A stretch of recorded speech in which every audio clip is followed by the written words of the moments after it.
देखिए, hello my dear student, स्वागत है आप सभी का आपके अपने चैनल ज्ञान कोचिंग सेंटर पे। आइए हम लोग अभी संकल्प बैच लेकर के आए हैं, जिसका उद्देश्य है बिहार बोर्ड एग्जाम 2025 के लिए, जो कि आपको इस बार का जो क्वेश्चन हम लोगों ने एनालिसिस किया उसके आधार पर इस बैच को मॉडलिंग किया गया है, जिसके आधार पर हम लोग पूरा सिलेबस आपको यूट्यूब पर देने वाले हैं। जो कि जिसमें पहला क्लास आज हम लोग भूगोल का करेंगे, जिसमें बेसिक का क्लास है। देखिए, इस बेसिक क्लास में आपको सिलेबस का समझ आएगा। जो सिलेबस पढ़ना है आप लोगों को, उस सिलेबस से जो भी हम लोग को हाइलाइट्स के रूप में देखेंगे कि क्या क्या हम लोग को पढ़ना है ज्योग्राफी में, और इस ज्योग्राफी से कितने नंबर के सवाल आएंगे, वो सवाल सभी हम लोग चर्चा करेंगे। देखिए, हम लोग बढ़ते हैं फर्स्ट स्लाइड की ओर। आइए ध्यान दीजिए। पहले अगर हम बात करें ज्योग्राफी, ज्योग्राफी होता क्या है। अगर हम बात करें ज्योग्राफी में, जियो मीन्स होता है, जियो मीन्स होता है पृथ्वी। क्या होता है? पृथ्वी। और ग्राफी मीन्स होता है अध्ययन। मतलब कहा जा सकता है कि पृथ्वी के अध्ययन को ही ज्योग्राफी कहा जाता है। ठीक है, पृथ्वी के अध्ययन को ही ज्योग्राफी कहा जाता है। अगर हिंदी में इसी चीज को बात किया जाए कि भूगोल, भूगोल शब्द जो है ये दो शब्दों से मिलकर बना हुआ है, भू प्लस गोल। मतलब आपको पता होगा, भू मतलब होता है पृथ्वी के लिए भू लिखा गया है, और गोल इसीलिए लिखा गया है क्योंकि पृथ्वी का आकार कैसा होता है? गोल होता है। आइए ध्यान दीजिए, कह रहा ये एक समझिए तो विज्ञान है जिसके द्वारा पृथ्वी के ऊपर का स्वरूप और उसके प्राकृतिक विभाग, जैसे पहाड़ के बारे में, मतलब कह सकते हैं कि फिजिकल, पृथ्वी को फिजिकली रूप से हम लोग जानने का कोशिश करेंगे। फिजिकली कहे तो आपको समझ में आता होगा, जैसे अटैचमेंट देखते हैं फिजिकली, मतलब जैसे किसी जगह पे गए और उठा करके वहां से मिट्टी उठाए तो आपको देखने में लगेगा कि ये मिट्टी, आपको लग रहा है एलुवियल सॉइल है, मतलब कि जलोढ़ मिट्टी है। आपको इसी से पता लगेगा कि हम किस क्षेत्र में घूम रहे हैं। तो बिहार के क्षेत्र में जैसे ही आएगा वहां का मिट्टी उठाइएगा, मतलब कि फिजिकली रूप में आपको पता लगेगा कि कौन सा क्षेत्र में है। तो इसी में आपको पढ़ना है कि पहाड़ के बारे में, महाद्वीप के बारे में, देश के बारे में, नगर के बारे में, नदी, समुद्र, झील, जल संधियां, वन इत्यादि, इसी का ज्ञान होता है। ये कह सकते हैं एक प्रकार से ज्ञान है। ठीक है, और ज्ञान में भी आप इसको, हम लोग ज्योग्राफी को ज्यादातर केमिस्ट्री और फिजिक्स से जोड़ करके पढ़ते हैं। ठीक है, आगे हम आपको चलकर बताएंगे कि भारत के बहुत ऐसे राज्य है जहां पर ये क्या कहते हैं, एल्युमिनियम पाया जाता है। तो एल्युमिनियम का पहले तो हम अयस्क बताएंगे क्या होता है। वो बॉक्साइट होता है, जो कि आपको केमिस्ट्री में भी पढ़ना पड़ेगा, इसलिए इसको हम लोग विज्ञान से कनेक्ट करके पढ़ते हैं। ठीक है, आइए हम लोग नेक्स्ट बात करते हैं। ठीक है, नेक्स्ट में अगर हम बात करें विज्ञान, ये जो भूगोल पढ़ रहे हैं, भूगोल में ये भूगोल को दो भागों में बांटते हैं, और भूगोल के दोनों भागों से प्रश्न पूछा जाता है, खंड का और खंड खा। इसको हम लोग मतलब कि अपने तरीके से लिखा गया है कि भाग ए और भाग बी। ध्यान दीजिए, इसमें पहला चैप्टर जब पढ़िएगा आप, तो भारत में संसाधन में उपयोग, संसाधन में बहुत सारे चैप्टर, मतलब लगभग लगभग 5 से 6 चैप्टर पढ़ना है। जैसे आप पहले पढ़िएगा प्राकृतिक संसाधन, इसके बाद एक और चैप्टर इसी में है जिसको नाम है भूमि, भूमि और मृदा संसाधन, और मृदा संसाधन। ठीक है, और नेक्स्ट थर्ड चैप्टर जो पढ़िएगा इसमें आएगा जल संसाधन, इसके बाद वन प्राणी संसाधन, खनिज संसाधन, शक्ति संसाधन। ठीक है, नेक्स्ट इसी के बाद अगर इसमें ये फर्स्ट चैप्टर था, ये फर्स्ट चैप्टर में हम लोग को इतना अध्ययन करना है। ठीक है, अगर सेकंड चैप्टर की बात करें तो इसमें भारत में जो कृषि पाया जाता है, कृषि के बारे में पढ़ना है। उसके बाद अगर आप थर्ड चैप्टर आइएगा तो निर्माण उद्योग, निर्माण उद्योग से तात्पर्य है कि भारत में जितने भी इंडस्ट्री लगे हुए उसके बारे में हम लोग को पढ़ना है। अगर चौथा के बात करें तो परिवहन के बारे में पढ़ना है। परिवहन हम लोग जानते हैं कि परिवहन 3 तरीकों से करते हैं, जल परिवहन, स्थल परिवहन और वायु परिवहन। ये तीनों परिवहन के बारे में आगे चल के पढ़ेंगे। अब भारत में किस किस जगह पे कैसा परिवहन पाया जाता है और ज्यादा हम लोग के लिए अच्छा कौन सा परिवहन होता है, वो सब सारे बातों को हम लोग देखेंगे, और किस तरह से क्वेश्चन एराइज होता है एग्जाम में, वो सभी बातें को देखेंगे। ठीक है, और पांचवा जो चैप्टर है बिहार स्पेशल है। बिहार में कृषि क्या है, यहाँ वन कैसे कैसे है, और इसमें बिहार में कौन कौन सा संसाधन पाया जाता है, इसके बारे में हम लोग अध्ययन करेंगे। इसके बाद छठा चैप्टर जब पढ़िएगा तो ये मानचित्र के लिए अध्ययन। आप लोग क्लास देखिए, अगर आप लोग को कुछ थोड़ा सा भी नॉलेज होगा इस सब्जेक्ट के बारे में तो आप देखेंगे होंगे कि क्लास 9 के भूगोल में भाग 1 लिखा हुआ रहता है, और क्लास 10 के भूगोल में भाग 2 लिखा हुआ रहता है। इसमें मानचित्र अध्ययन में जब भी आप पढ़ेंगे तो भाग 1 में कुछ मानचित्र के बारे में बताया गया है, और उसके बाद भाग 2 में हम लोग मानचित्र के बारे में कुछ देखेंगे। ठीक है, इसके बाद दूसरा भाग है जिसका नाम है आपदा प्रबंधन। आप लोग पढ़े होंगे, इसमें पहला चैप्टर जो पढ़ेंगे इसका नाम है प्राकृतिक आपदा एक परिचय। कैसे, मतलब कि प्राकृतिक आपदा होता क्या है, इसको हम लोग क्या करना चाहिए, मतलब जब आपदा आता है तो कहाँ जाना चाहिए, क्या करना कि मतलब कि बेसिक सा उपाय क्या हो सकता है इसका, ये सारे बातों को देखेंगे। दूसरा चैप्टर जो है प्राकृतिक आपदा इसका प्रबंधन, मतलब यही बचाव के लिए क्या करेंगे, जिसमें बाढ़ से कैसे बचाव होगा, अगर सुखाड़ आ जाए तो क्या क्या चीज मतलब कि हम लोग को हानि पहुंच सकता है, ये सारे बातों को हम लोग देखेंगे। नेक्स्ट चैप्टर थर्ड है जिसका नाम है प्राकृतिक आपदा एवं प्रबंधन, जिसमें इसी में हो जाएगा कि भूकंप से बचाव कैसे करें, भूकंप कैसे आएगा, सुनामी से बचाव कैसे करें, सुनामी आएगा कैसे, ये सारे बातों को पढ़ेंगे। और इसमें चौथा चैप्टर जो अगर बात करें तो जीवन रक्षक आकस्मिक प्रबंधन, मतलब कि जैसे एकदम इमरजेंसी आकस्मिक आ गया डायरेक्ट, उस चीज को हम लोग किस तरह से हैंडल कर सकते हैं, ये चीज के बारे में पढ़ना है। ठीक है, अगर नेक्स्ट चैप्टर की बात करें पांचवा, तो आपदा काल में वैकल्पिक संचार व्यवस्था, जैसे हैम रेडियो, ये सब के बारे में हम लोग पढ़ेंगे, जैसे एफएम रेडियो, ये सब के बारे में पढ़ना है। ठीक है, अगर बात करें चैप्टर 6 का, तो आपदा सह अस्तित्व, मतलब कि आपदा का क्या अस्तित्व है, ये चीज हम लोग पढ़ेंगे। ठीक है, नेक्स्ट स्लाइड की ओर हम लोग चलते हैं, जो कि आपका इस प्रकार है। देखिए हम लोग ने दो भागों भूगोल को बांटा था, दो भाग में पहला भाग जो कि हम आपको बताए थे कि भारत में संसाधन एवं उपयोग पढ़ना है, तो भारत में संसाधन, इसमें अगर आप पढ़ेंगे तो इसमें पहला आपको ये समझना चाहिए कि संसाधन का वर्गीकरण क्या हुआ है। पहले ये आप जानेंगे कि संसाधन हो क्या होता क्या है, तो आपको हम सीधे भाषा में बताएंगे, मनुष्य की आवश्यकताओं को जो पूर्ति करे उसी को हम लोग संसाधन कहते हैं। जैसे इसमें आपको जैसे कहने की बात नहीं है, आपको नहाने के लिए शैम्पू तक भी एक संसाधन है, ये सब बताने की बात है नहीं, ये सब खाली मतलब ढोंग करना, मतलब कि यूट्यूब पर हमको अति फेमस नहीं होना, आपको हम सिलेबस बस बताने आए हैं। इसमें हम यही बताएंगे कि संसाधन क्या होता है, मनुष्य की आवश्यकता को जो पूर्ति करे, आपको लिखने के लिए एक पेन की भी जरूरत पड़ता है तो वो भी एक प्रकार का संसाधन है, मनुष्य की काम को जो आसान करे उसी को भी संसाधन कह सकते हैं। ठीक है, आइए इसका उपयोग कहाँ कहाँ करते हैं, तो संसाधन का उपयोग भी आप लोग जान ही सकते हैं कि संसाधन का उपयोग कहाँ कहाँ होता है। इसमें हम लोग ज्यादातर इसमें पढ़ेंगे तो संसाधनों का वर्गीकरण पढ़ सकते हैं, संसाधनों का वर्गीकरण।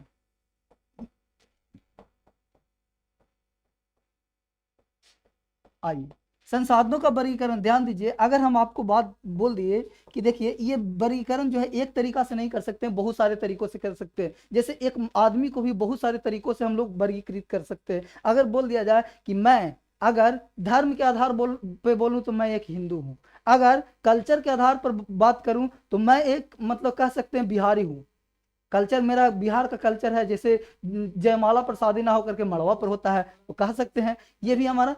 इसी तरह से संसाधनों को भी कई तरीकों से बांटते हैं, जिसमें पहला तरीका क्या होता है, हम कह सकते हैं कि उत्पत्ति के आधार पर, उत्पत्ति के आधार पर उत्पत्ति। आप देखिए इसको रटना नहीं है, बच्चे बहुत सारे रटते हैं। ध्यान दीजिए, जब पृथ्वी पर किसी भी चीज का उत्पत्ति हुआ होगा तो उस समय क्या हो रहा होगा, पहले तो या पहले निर्जीव रहा होगा, उसके बाद क्या आया होगा, सजीव आया होगा। तो हम कह सकते हैं ज्योग्राफी की भाषा में सजीव को जैविक कहते हैं। ठीक है, तो जैविक संसाधन, और दूसरा अगर बात करें तो अजैविक संसाधन।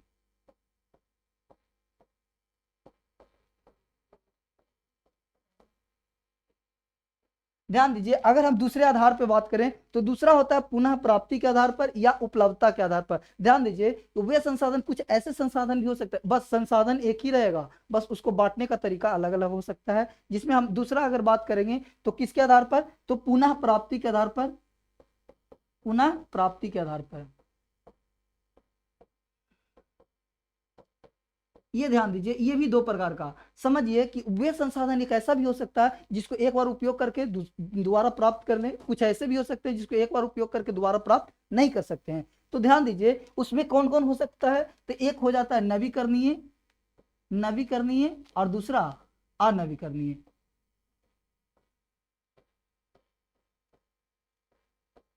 ध्यान दीजिए, अब आपको सुन करके आश्चर्य नहीं होने वाला है, क्योंकि नवीकरणीय उसी को कहते हैं जो एक बार मतलब कि यूज करने के बाद दोबारा प्राप्त कर सके, उसी को नवीकरणीय कहेंगे। और जिसको एक बार प्राप्त यूज करने के बाद दोबारा प्राप्त नहीं कर सकते, उसको अनवीकरणीय कहते हैं। ध्यान दीजिए, नवीकरणीय को एक और नाम दिया जाता है चक्रीय संसाधन, क्योंकि इसको बार बार चक्र की तरह उपयोग कर रहे हैं, इसलिए चक्रीय संसाधन कहते हैं।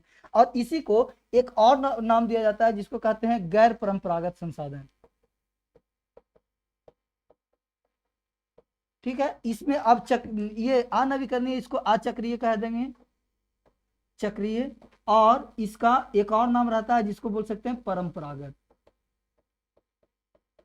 ठीक है, नेक्स्ट हम लोग बात करते हैं, जैसे हम बताएं उत्पत्ति के आधार पर, पुनः प्राप्ति के आधार पर, और तीसरा अगर बात करें तो स्वामित्व के आधार पर। और ध्यान से सुनिए, स्वामित्व मतलब होता है मालिक। अच्छा ध्यान से सुनिए, कुछ नहीं करना है।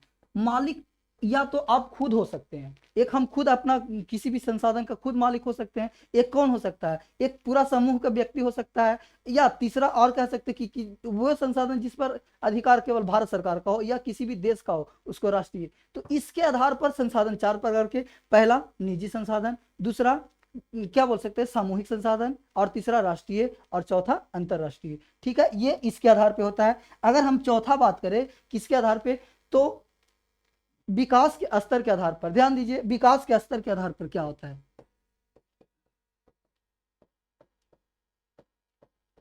ध्यान दीजिए, विकास के स्तर के आधार पर भी चार प्रकार के संसाधन होते हैं। ध्यान दीजिए, कुछ ऐसा भी संसाधन है जिसका संभावना लगाया जा सकता है। जैसे पहले हम कह सकते हैं कि उसमें विकास के स्तर के आधार पर, पहले जैसे सोच लिए खाली कि वहां पर ऐसे अगर हम लोग करें तो एनर्जी बन सकता है, एनर्जी मतलब ऊर्जा बन सकता है। तो एक संभावना केवल लगा रहे हैं। जैसे अभी हम संभावना ऐसा लगाते हैं हम लोग कि राजस्थान के क्षेत्र में जो मरुस्थलीय क्षेत्र है, वहां पर हम लोग अगर सोलर प्लेट लगा दे तो वहां से हम लोग को बिजली की उत्पादन हो सकती है।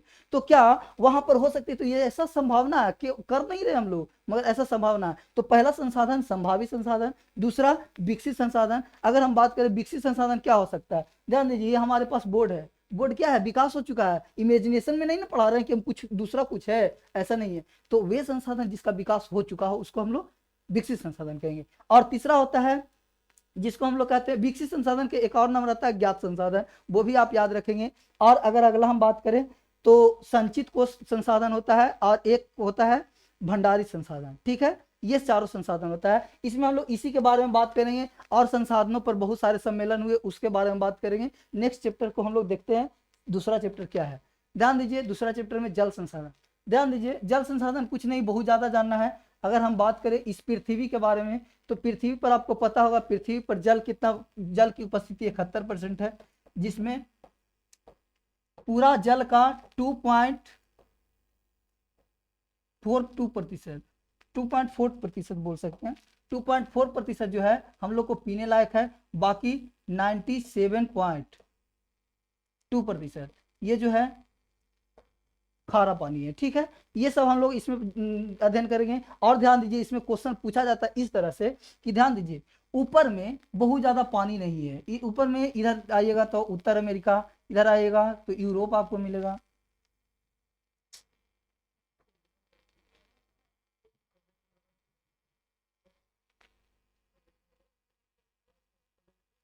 ध्यान दीजिए, और इसके बाद हम लोग इधर देखेंगे यूरोप आ गया, इधर आइएगा तो एशिया मिलेगा, इधर भारतीय प्लेट भी है। तो ध्यान दीजिए, इसके वजह से इस उत्तरी उत्तरी अक्षांश वाला क्षेत्र को हम लोग क्या कहते हैं, स्थलीय स्थलीय गोलार्ध के नाम से जानते हैं, स्थलीय गोलार्ध।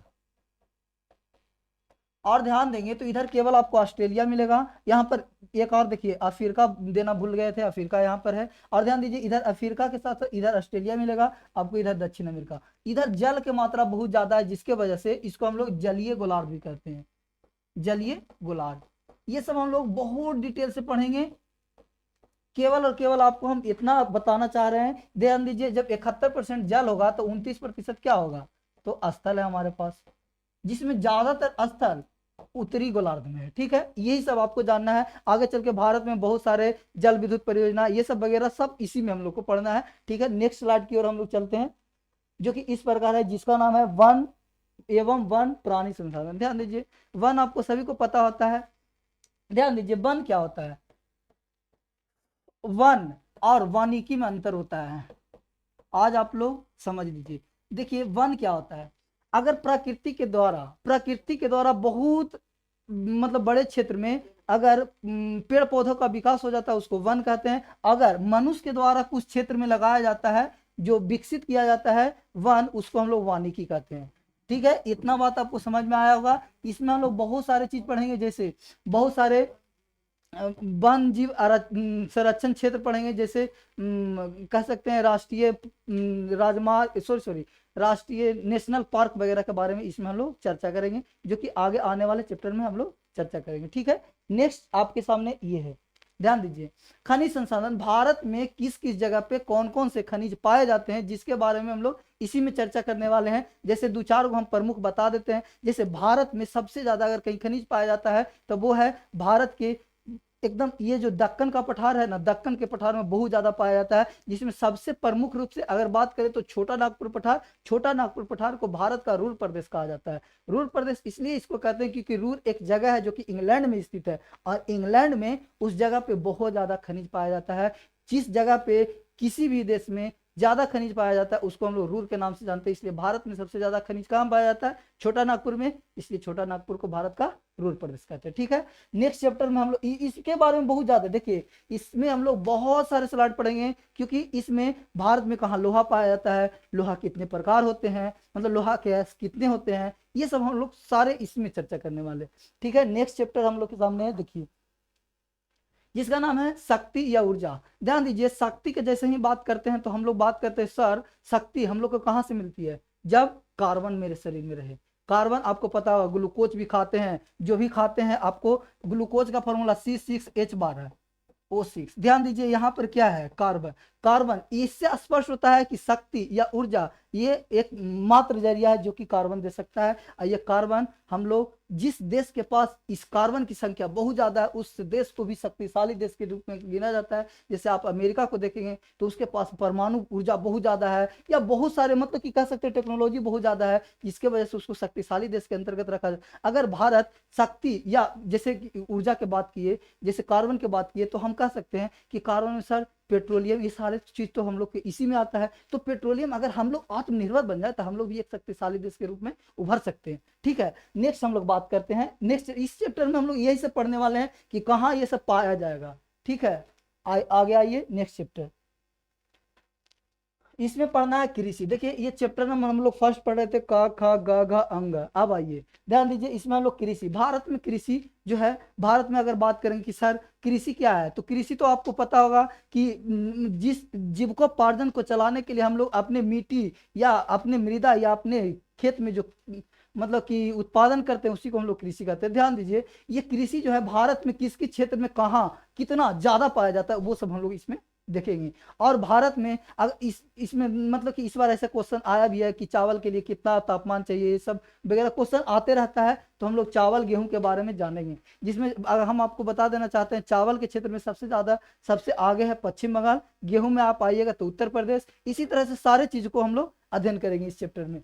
आइए नेक्स्ट चैप्टर है हम लोग के सामने, देखिए निर्माण उद्योग। निर्माण उद्योग से मतलब होता है कि हम लोग इंडस्ट्री, भारत में इंडस्ट्री बहुत जगह लगाया गया है, और इस इंडस्ट्री ज्यादातर विकास हम लोग किए हैं स्वतंत्रता के बाद। जैसे 1947 के बाद जब हम लोग के पास पंचवर्षीय योजनाएं चल रही थी, उस समय हम लोग बहुत सारे मतलब कह सकते हैं उद्योग का स्थापना किए हैं, और इस उद्योग को हम लोग एकदम मतलब कह सकते हैं ना डिटेल से पढ़ने वाले हैं। जैसे आपको हम इसमें इसके बारे में बताएंगे, टिस्को, कहेंगे मास्टर ही कोची लिख दिया, टिस्को समझ में नहीं आ रहा है, टिस्को डिस्को डांस थोड़ी चल रहा है। ध्यान दीजिए, टिस्को का मतलब होता है Tata iron and steel company. ठीक है, इसका स्थापना जमशेदजी टाटा ने 1907 ईस्वी में किए थे। ठीक है, ये जमशेदजी टाटा झारखंड के स्वर्ण रेखा नदी के किनारे स्थित है। ठीक है, नेक्स्ट चैप्टर ये सब हम लोग पढ़ने वाले हैं। और इसमें इस बार क्वेश्चन भी पूछ दिया, विश्वरैया VISL, ये जो है कर्नाटक में स्थित है। कर्नाटक के कौन सा क्षेत्र में, तो तुंगभद्रा वाला क्षेत्र में, जो कि बहुत सारे क्वेश्चन मतलब लड़का है जो है गलती करके आया है और कुछ कुछ सही भी किया है। ठीक है, यही सब क्वेश्चन पूछा जाता है विश्वरैया। ठीक है, नेक्स्ट स्लाइड को देखिए, ये इस चैप्टर में हम लोग यही सब पढ़ने वाले हैं। नेक्स्ट चैप्टर जो है परिवहन, संचार एवं व्यापार। ध्यान दीजिए, परिवहन क्या होता है, मतलब कि एक जगह से दूसरे जगह, एक जगह से दूसरे जगह वस्तुओं का स्थानांतरण किसी माध्यम से किया जाए, वो तो मतलब कि ये इस परिवहन को हम लोग रोड के द्वारा भी कर सकते हैं, स्थल परिवहन के द्वारा भी, या फिर वायु परिवहन में भी कर सकते हैं। और मतलब कि कह सकते हैं एक जगह से दूसरे जगह मतलब कि भेजने की जो प्रक्रिया होती है उसको हम लोग ही परिवहन कहते हैं। जिसमें पहला एक और है चैप्टर, मतलब इसी में है, जिसका नाम है संचार। संचार मीन्स होता है कम्युनिकेशन, एक जगह से दूसरे जगह बात कैसे पहुंचाए, इसी को हम लोग संचार कहते हैं, कम्युनिकेशन कहते हैं। और ट्रेड तो आपको सबको पता है, व्यापार कैसे होता है, एक एक देश का मैन्युफैक्चरिंग हुआ हुआ सामान, मतलब जो भी मतलब कि कह सकते हैं जो भी हम लोग मटेरियल बनाए हैं यहाँ से मैन्युफैक्चरिंग किए हैं, तो उसको दूसरे जगह ले जा करके किस तरह से मतलब बेचिए जिससे हमको मुनाफा हो, उसी को हम लोग व्यापार करते हैं। ठीक है, इस चैप्टर में यही सब पढ़ने वाले हैं। परिवहन में आपको जैसे NH नेशनल हाईवे के बारे में, NW नेशनल वाटरवे के बारे में पढ़ेंगे। भारत में नेशनल वाटरवे 6 हैं। ये अभी क्वेश्चन पूछा भी था फर्स्ट शिफ्ट वाला में, मैंने देखा तो उसमें पूछा हुआ था कि भारत में किन्हीं 4 नेशनल वाटरवे के बारे में आप बताइए, अब वो कहाँ से कहाँ, ये सब इसी में हम लोग को पढ़ना है। जो कि कभी भी आपको ये नहीं सोचना है कि हमारे सिलेबस से बाहर आने वाला है, कभी नहीं ऐसा हो सकता है। अगर जो हम पढ़ा दिए तो हम अगर ईमानदारी से पढ़ाएंगे तो वही सिलेबस से आएगा। ठीक है, नेक्स्ट चैप्टर हम लोग देखते हैं क्या है पढ़ना। कह रहा है बिहार कृषि एवं वन संसाधन। ध्यान दीजिए, बिहार में पढ़ेंगे तो बिहार का जैसे क्वेश्चन पूछा जाता है बार बार, बिहार के जो शोक है कौन सी नदी है, तो आप सभी को पता होगा वो कोसी है। तो सब ये सब इसी के में पढ़ना है। बिहार में जो कृषि है मतलब कि बिहार में आपको पता होगा, बिहार में जलोढ़ मिट्टियां पाई जाती है, तो जब जलोढ़ मिट्टी पाई जाती है तो कृषि अच्छा होता होगा, तो इसलिए हम कह भी सकते हैं कि बिहार एक कृषि प्रधान राज्य है। इसलिए देखिए यही सब बात आपको यहीं से कहीं ना कहीं घुमा घुमा करके पूछा जाता है। बिहार में वन का मात्रा बहुत कम है क्योंकि यहाँ पर जलोढ़ मिट्टियां है, जब जलोढ़ मिट्टियां रहेगी तो जलोढ़ मिट्टियां में ज्यादा खेती होगी, वन कहाँ से आएगा। ठीक है, तो ये सब हम लोग इसी चैप्टर में पढ़ने वाले हैं। ठीक है, आइए देखिए, हम लोग इसमें मानचित्र अध्ययन आपको कभी कभी क्वेश्चन दिया जाता है, ऐसे अमूमन इससे क्वेश्चन नहीं पूछा जाता है, मगर कभी कभी छिटपुट उसका मन कभी कभी पगला गया एग्जामिनर के, तो कह देता है कि बताओ एक भारत का मानचित्र बनाओ और भारत में जहां जहां लौह इस्पात संयंत्र है उसको दर्शा दो, ऐसे करके क्वेश्चन पूछ दिया जाएगा। तो ये सब हम लोग प्रैक्टिस में देख लेंगे, बाकी इस चैप्टर को हम लोग अच्छे से अध्ययन भी करेंगे। ठीक है, ये आपको मतलब कह सकते हैं वर्कशीट है, केवल और केवल वर्क हम आपको करवाएंगे, उससे आपको ये क्लियर हो जाएगा। ठीक है, नेक्स्ट चैप्टर आपके सामने देखिए क्या है, इसका नाम है प्राकृतिक आपदा एक परिचय। ध्यान दीजिए, आपदा क्या होता है आप सभी को पता होगा। आपदा क्या होता है, अगर हम आपको कमरा में बंद करके अगर बहुत ज्यादा मार देंगे फैटे फैट, समझ लीजिए आपको बचने का कोई तरीका वही हो सकता है आपदा। उसी को मतलब कह सकते हैं कि अगर पिटा रहे हैं तो आपको केवल और केवल यही लगेगा कि सर किसी तरह से हम बच जाए, अगर बच के निकल गए आपदा से निकल गए, दैट इज कॉल्ड आपदा। ठीक है, इसमें तो हम तो आदमी मार रहे थे तो ये एक प्रकार का मानवकृत आपदा हो गया, मगर यहाँ पर पढ़ना है प्राकृतिक आपदा। भगवान अगर आपको तड़पाएगा तो सोच लीजिए क्या हो सकता है। इसलिए कह सकते हैं भगवान के द्वारा जो आपको दुख दिया जाएगा उससे आपको निपटने के लिए जो भी काम करेंगे आपदा कहलाएगा। ठीक है, आइए आपदा को इसमें परिचय पढ़ना कि आपदा क्या होता है, आपदा को अगर आ जाए तो हम लोग को क्या करना चाहिए, यही सब पढ़ना है। ये चैप्टर को भी हम लोग बहुत अच्छे से देखेंगे। ठीक है, आइए नेक्स्ट चैप्टर आपके सामने है प्राकृतिक आपदा एवं प्रबंधन। अगर आपको हम मारने लगे तो बचने के लिए कोई उपाय कीजिएगा, उसी को प्रबंधन करते हैं। अब ध्यान दिया है, कह रहा है कि प्राकृतिक आपदा पड़ रहे थे, अगर प्राकृतिक कहा कि हम इस बार बहुत ज्यादा बारिश हो गए और बारिश से आपको बचने का कोई प्रबंध ढूंढना है, तो आप इसी को तो हम लोग क्या कहेंगे, बाढ़ से बचने का प्रबंध। तो कह सकते हैं प्राकृतिक आपदा में अगर आप बाढ़ आ गया तो बाढ़ में क्या उपाय कीजिएगा, अगर सुखाड़ हो गया तो सुखाड़ में क्या उपाय कीजिएगा।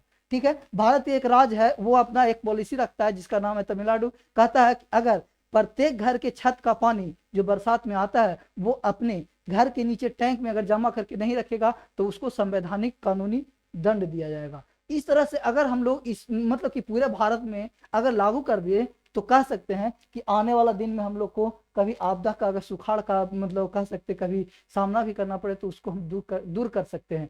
ऐसा एक और राज्य है जिसका नाम है राजस्थान। राजस्थान में जो जमा करके रखता है उसको टंका कहा जाता है, और यहाँ तमिलनाडु में ऐसा कानून ही बना हुआ है, अगर कोई घर अगर ऐसा नहीं करता है तो उसको दंडित किया जाएगा। आइए नेक्स्ट चैप्टर है आपके सामने, ध्यान दीजिए। अभी हम कहे कि बाढ़ से बचने के लिए क्या उपाय है। अच्छा ठीक है, तो यहाँ बताइए कि भूकंप से बचने के लिए क्या उपाय है, यही बताना है आपको। अगर भूकंप आ जाए तो कह दिया जाता है कि मैदान में आप निकल जाइए, मैदान में आपको कोई दिक्कत होने वाली नहीं है। तो इसी तरह से सुनामी आ जाएगा तो सुनामी से बचने का क्या प्रबंध हो सकता है, यही सब पढ़ना है आपको, कुछ नहीं। बस हम जो पढ़ाएंगे आपको वर्कशीट पे करते जाना है, और ज्यादा से ज्यादा क्या होगा जी, फ्री में क्लास दे रहे हैं और इससे क्या ज्यादा कर सकते हैं। हम लोग अपने तरफ से खूब मेहनत कर रहे हैं ताकि हम अपने बच्चे को, अभी जिस लेवल का एग्जाम हो रहा है उस लेवल में, एक टीचर ऐसे ही यूट्यूब पे बोल रहे थे कि लग रहा है कि आईएएस का एग्जाम ले रहा है, उस तरह से क्वेश्चन है। ऐसा नहीं है, आपका सिलेबस का ही है। अगर जिस व्यक्ति को उस लेवल का अगर पकड़ नहीं है तो कह रहा है कि आईएएस लेवल का है, ऐसा थोड़ी है। हम लोग भी इस क्षेत्र में आज से नहीं बहुत दिन से काम कर रहे हैं, आप लोग के लिए बहुत ज्यादा मेहनत कर रहे हैं, ठीक है। आइए इसमें भी हम लोग क्या पढ़ेंगे, तो सुनामी से बचने का तरीका, मतलब कि आपदा आया, सुनामी आया तो इससे कैसे बच सकते हैं, यही सब पढ़ेंगे, ठीक है। नेक्स्ट चैप्टर आपके सामने है, जीवन रक्षक आकस्मिक प्रबंधन। ध्यान दीजिए, जैसे अचानक से बाढ़ आ गया, अब बाढ़ आ गया तो मतलब अचानक से आ गया, उसी को आकस्मिक कर रहे हैं, तो उस आकस्मिक प्रबंध करने का तरीका को ही, मतलब जीवन को, केवल जीवन को ही बचा लेना है, उसी को हम लोग जीवन रक्षक आकस्मिक प्रबंधन कहेंगे। और इसमें भी जो भी हम लोग कह सकते हैं जीवन रक्षक आकस्मिक प्रबंधन, वो हम लोग करेंगे। जैसे सरकार के द्वारा इसमें बहुत सारा मतलब कह सकते हैं कि पॉलिसी चलाया जाता है, कहा जाता है, जैसे कि कभी कभी अभी हाल ही में आप लोग देखे होंगे कि ऑपरेशन शक्ति अफगानिस्तान में फंसे हुए लोग को निकालने के लिए था, क्योंकि अफगानिस्तान में क्या हुआ, अफगानिस्तान में कुछ नहीं, वहां के आतंकवादी जो था तालिबान वाला वो सब हमला कर दिया, भारतीय लोग वहां फंसे हुए थे उसको निकाल, मतलब इसमें जीवन को रक्षा करने के लिए, अगर प्रकृति के द्वारा कोई आपदा आ जाता है तो उसको जीवन को रक्षा, केवल जीवन को बचाने के लिए जो मतलब कि आकस्मिक जो कदम उठाया जाता है हमारे द्वारा, सरकार द्वारा, उसी को हम लोग इसमें पढ़ेंगे, ठीक है। नेक्स्ट चैप्टर आपके सामने है, आपदा काल में वैकल्पिक संचार व्यवस्था। अगर जैसे देखिए किसी सीमित क्षेत्र में अगर ऐसा आपदा आ जाता है, बाढ़ आ गया, तो उस समय आप क्या करेंगे, सरकार को बताने का कोई मतलब कि वैकल्पिक तरीका होना चाहिए, विकल्प होना चाहिए आपके पास। इसमें हम लोग जैसे हैम रेडियो के बारे में पढ़ेंगे। हैम रेडियो, ये सब, ये हैम रेडियो है क्या, भारत में इसके लिए अभी डीआरडीओ जो है इसके लिए एक सैटेलाइट लॉन्च किया है, जिसके द्वारा मतलब कि हम लोग हैम रेडियो रख सकते हैं, और रखने के बाद इससे मतलब कि जो ट्रांसमिट होकर आपका जो आवाज जाएगा ट्रांसमिट होकर के, इसमें कोई नेटवर्क की जरूरत नहीं होती, बिना नेटवर्क के आप काम कर सकते हैं, ठीक है। ये हैम रेडियो, जैसे एफएम रेडियो भी होता है, इसके द्वारा भी भेजा जा सकता है। ये सब कैसे वर्क करता है, ये आपको पूछा जाता है कि हैम रेडियो का वर्किंग बताइए, एफएम रेडियो का।